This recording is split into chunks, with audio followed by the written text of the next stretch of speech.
ಪೂಜಿತ ಆ ಮಹಿಳೆಗೆ ಹೆಚ್ಚಿನ ಮುಂದೆ ಯಾರು ಸಂಬಂಧಿಕರು? ಅದು ಆ ಮಹಿಳೆಗೆ ಫಸ್ಟ್ ಬಂದಾಗ ಅವ್ರು ಬೇರೆ ಎಲ್ಲ ಆಸ್ಪತ್ರೆಗೆಲ್ಲ ಹೋಗಿದ್ರಂತೆ. ಅವರಿಗೆ ಅನಾಥ ಇದ್ದರು ಅವರು, ಪ್ಲಸ್ ಅವ್ರ ಮಕ್ಕಳೆಲ್ಲ, ಪ್ಲಸ್ ಅಣ್ಣದಿಲ್ಲ, ಅವರೇನೋ ಮನೆ ಮಾಡಿದ್ದು ಕೆಲಸ ಮಾಡ್ತಿದ್ರು ಅಂತ ಹೇಳ್ತಾ ಇದ್ದಾರೆ. ಅವ್ರಿಗೆ ಫಸ್ಟ್ ಪೇಷಂಟ್ ನೋಡಿದಾಗ ಸ್ವಲ್ಪ ಎಂಡೋಮೆಟ್ರಿಯಲ್ ಕ್ಯಾನ್ಸರು ಮತ್ತು ಫೈಬ್ರಾಯ್ಡಿನ ಶಕ್ತಿ ಇತ್ತು ಅವ್ರಿಗೆ. ಆಮೇಲೆ ಎಂಡೋಮೆಟ್ರಿಯಲ್ ಬಯಾಪ್ಸಿ ಮಾಡಿ ಒಂದು ಸಿಂಗಲ್ ಹೋಲ್ 5 mm ಸರ್ಜರಿ ಮುಖಾಂತರ ಅವ್ರಿಗೆ 1.4 kg ಇದನ್ನು ತೆಗೆದಿದ್ದಾರೆ. ಸರ್, ಈ ಸಿಂಗಲ್ ಹೋಲ್ ಆಪರೇಟ್ ಮಾಡೋದು ಭಾಳ ಕಷ್ಟ ಸರ್. ಇದು ಯಾವ ರೀತಿ ಪ್ಲ್ಯಾನ್ ಮಾಡಿದೆ ಸರ್? ಇಲ್ಲ, ಆ್ಯಕ್ಚುಲಿ ಏನಿದೆ ಅಂತ ಹೇಳಿದ್ರೆ, ಈ ಸಿಂಗಲ್ ಹೋಲ್ ಬೇರೆ ಕಡೆ ಬೇರೆ ದೇಶದಲ್ಲೆಲ್ಲ ಇದೆಲ್ಲ ಏನು ಮಾಡ್ತಾರೆ, 20 cm ಹೋಲ್ ಮಾಡಿ ಮಾಡ್ತಾಯಿದ್ದಾರೆ.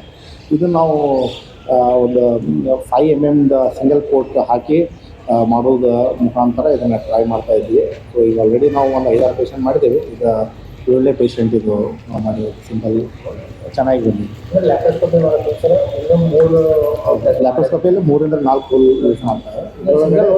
ಸಿಂಗಲ್ ಪೋರ್ಟ್ ಮಾಡಿ ಅಂದರೆ ಅದು ಆ್ಯಕ್ಚುಲಿ ಸ್ವಲ್ಪ ಟೆಕ್ನಿಕಲಿ ಸ್ವಲ್ಪ ಸೌಂಡ್ ಇದ್ದರೆ ಅದನ್ನು ಮಾಡ್ಬೋದು ಆಗ್ತದೆ. ಮತ್ತು ಏನಂದ್ರೆ ಅದರಲ್ಲಿ ಭಾಳ ಕನಿಷ್ಠ ಅಂದರೆ 5 ml ಬ್ಲಡ್ ಲಾಸ್ ಆಗಿಲ್ಲ ಅವ್ರಿಗೆ ಅದರಲ್ಲಿ. ಚೆನ್ನಾಗಿ ಬಂದಿದೆ ಆಪ್ರೇಷನ್. ಪ್ಲಸ್ ಆ ಪೇಷಂಟಿಗೆ ಕೂಡ ಭಾಳ ಅನುಕೂಲ ಆಗಿದೆ.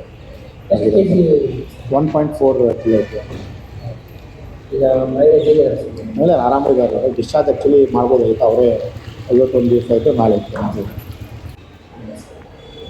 ನನಗೆ 5 ವರ್ಷ ಆತ್ರಿ ಹೊಂಟ ಮೈ ಮೇಲೆ ಹೊಂಟಿದ್ಕೆ ನಾನು ಅಲ್ಲಿ ತೋರಿಸಿದೆ. ಕೆಮ್ಸಿಗೆ ಹೋಗಿ ಅಡ್ಮಿಟ್ ಆಗಿ 2 ದಿವಸ ಇದು ಬಂದಿದ್ದೆ ಸರ. ಅಲ್ಲಿ ಅಡ್ಮಿಟ್ ಮಾಡ್ಕೊಂಡು ನನಗೆ ಆಪ್ರೇಷನ್ ಮಾಡಲಿಲ್ಲ ರೀ ಅವರು. ಅಲ್ಲ ಅದು ಇದು ಅಂಕಿ ಹಾಕಿಸ್ಕೊಂಬ ಕಮ್ಮಕತ್ತೆ ಅಂತಂದರೆ ಪ್ರೈವೇಟ್ನಾಗ ಬಂದು ನಮ್ಮ ಮನೆಯವ್ರಿಗೆ ಆರಾಮ ಇದ್ದಿದ್ದಿಲ್ಲ. ಪ್ರೈವೇಟ್ನಾಗ ಬಂದು ಹಾಕಿಸ್ಕೊಂಡಿದ್ದೆ. ನಾನು ಹಾಕಿಸ್ಕೊಂಡ ಮೇಲೇ ಅದು ಹಾಕಿಸ್ಕೊಂಡು 2 ವರ್ಷ ಕಮ್ಮಿ ಆಯ್ತು ರೀ. ಮತ್ತು ಅದು ಗಡ್ಡೆ ಆಗೈತೆ ಅಂತಂದ್ರೆ ಅನ್ಕಾಸ್ ಮತ್ತು ಇಲ್ಲಿ ಪ್ರೈವೇಟ್ನಾಗ ತೋರಿಸಿದ್ವಿ. ಇಲ್ಲಮ್ಮ ಅದು ಗಂಟು ಆಗೈತಿ, ಅದು ಆಪ್ರೇಷನ್ ಮಾಡಬೇಕಂತಂದ್ರೆ ಆದ್ರೆ ಅವ್ರು 70,000 ರೂಪಾಯಿ ಕೇಳಿದ್ರೆ ನಾವು ಬಡ್ರು ದುಡ್ಕೊಂಡು ತಿಂದಾರ. ಹಂಗಾಗಿ ಬಂದು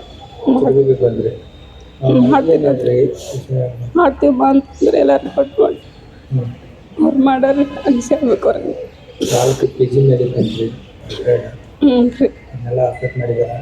ಈಗೆಲ್ಲ ಈಗ ಬೇಕು ರೀ, ಆರಾಮ ಆರಾಮಂತ್ರಿ. ಏನು ಹೇಳ್ತೀರಿ ಡಾಕ್ಟ್ರಿಗೆ ಎಷ್ಟು ನಾನು ಅವ್ರಿಗೆ ಥ್ಯಾಂಕ್ಸ್ ಹೇಳಿದ್ರು ಕಮ್ಮಿನ. ಆಪ್ರೇಷನೂ ಭಾಳ ಚಂದ ಮಾಡಿದ್ರಿ ಅವರು. ನನಗೇನು ತ್ರಾಸ ಆ ಥರ ಬಂದ. ಯಾವ ರೀ ನಿಮ್ಮ ಹೆಸರು? ಮಾದೇವಿ ರೀ, ಮಾದೇವಿ. ಮಾದೇವಿ.